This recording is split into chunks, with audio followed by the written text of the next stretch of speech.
Bonsoir, M. Pelletier. Bonsoir. Est-ce que, à l'heure actuelle, le gouvernement Trudeau vit des moments difficiles en raison de l'affaire SNC-Lavalin? Et est-ce qu'il a perdu le contrôle de l'ordre du jour politique en raison des nombreux rebondissements que l'on connaît à chaque jour? Bien, il donne l'impression d'avoir perdu le contrôle, en tout cas. Ça, c'est certain.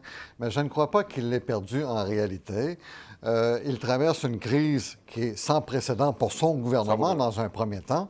Puis deuxièmement, qui est presque sans précédent dans l'histoire récente du Canada, par ailleurs, de par son ampleur, de par sa durée, il ne faut pas l'oublier.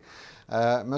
Trudeau semble être personnellement affecté, par ailleurs, par ce qui lui arrive, probablement parce que les questions d'éthique sont des questions qui le préoccupent beaucoup. Mais je n'irai pas jusqu'à dire qu'il a perdu le contrôle de la situation quand même. D'accord. Donc, on peut dire que malgré tout, M. Trudeau réussit à se maintenir la tête au-dessus de l'eau, si on peut dire. Bien, écoutez, ils ont présenté un budget selon les objectifs du gouvernement. Il reste encore quelques mois avant la tenue de la prochaine élection. Il a le temps de rajuster le tir. Alors non, je pense qu'il traverse une crise importante, bien entendu, mais pas au point où on pourrait dire qu'il n'est plus le pilote de l'avion. D'accord. Il y a toujours un pilote dans l'avion, si on peut dire. C'est ça. Aujourd'hui, l'ancienne ministre Jane Philpott a rompu son silence, si vous voulez, en accordant une entrevue à Maclean's. Une entrevue fort intéressante où elle a dit qu'elle avait encore des choses à dire. Qu'est-ce qu'on doit conclure de ces propos de Mme Philpott? D'abord cela, c'est-à-dire qu'on n'a pas tout entendu sur l'affaire.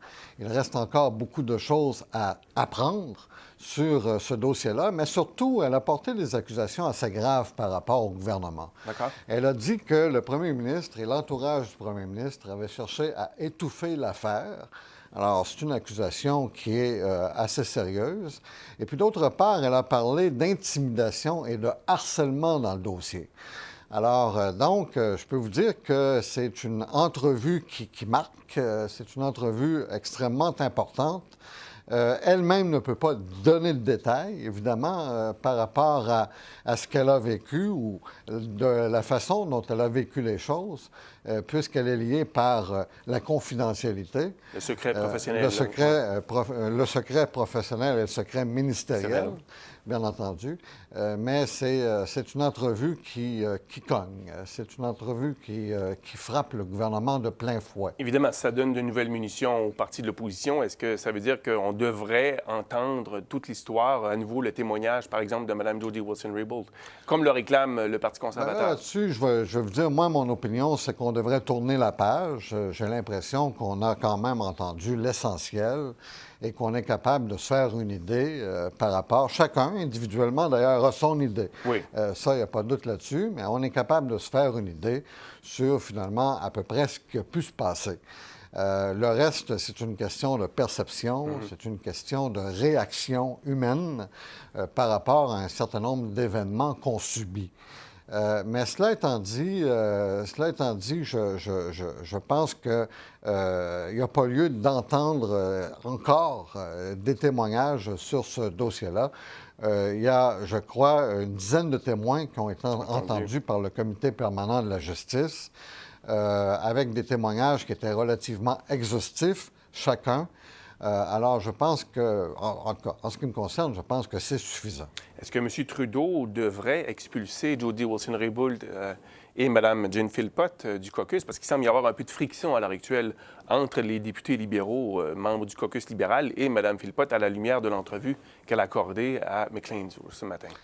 Oui, bien, tout le monde sait que s'il les expulsait, évidemment, il en ferait des martyrs nationaux. Alors, il n'est pas dans son intérêt politique. Il est là le dilemme pour M. Trudeau. Il est là le dilemme, exactement. Alors, il n'est pas dans son intérêt politique de les expulser, même s'il peut peut-être en avoir le goût. Il en reste pas moins que, jusqu'à présent, il se retient, en tout cas, à cet égard. Ma plus grande surprise, c'est de voir que Mme Philpott et Mme Wilson-Raybould veulent encore être membres du caucus.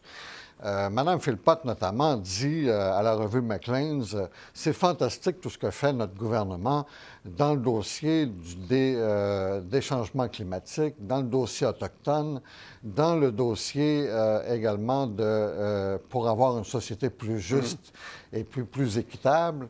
Elle vante le gouvernement. Elle semble donc adhérer aux grands objectifs du gouvernement. Mais bien entendu, il y a une rupture quant à la confiance qu'elle a envers ce même gouvernement et envers plus particulièrement le premier ministre. C'est presque une situation intenable, donc, pour la suite des choses. Si vous décrivez qu'il y a une certaine contradiction entre ce qu'elle dit, ne plus avoir confiance envers le premier ministre, mais elle souhaite quand même demeurer au sein d'un parti parce qu'il y a certaines valeurs qu'elle chérit encore. Bien, moi, j'ai du mal à expliquer cette situation-là. Si j'avais eu à vivre cela, j'aurais sans doute quitté le caucus. Si j'en étais arrivé au point de penser que je n'avais plus confiance dans mon gouvernement, j'aurais tout simplement quitté le caucus. Et ce sont des gens, Mme Philpott, Mme Wilson-Raybould, qui disent beaucoup agir selon leur conscience.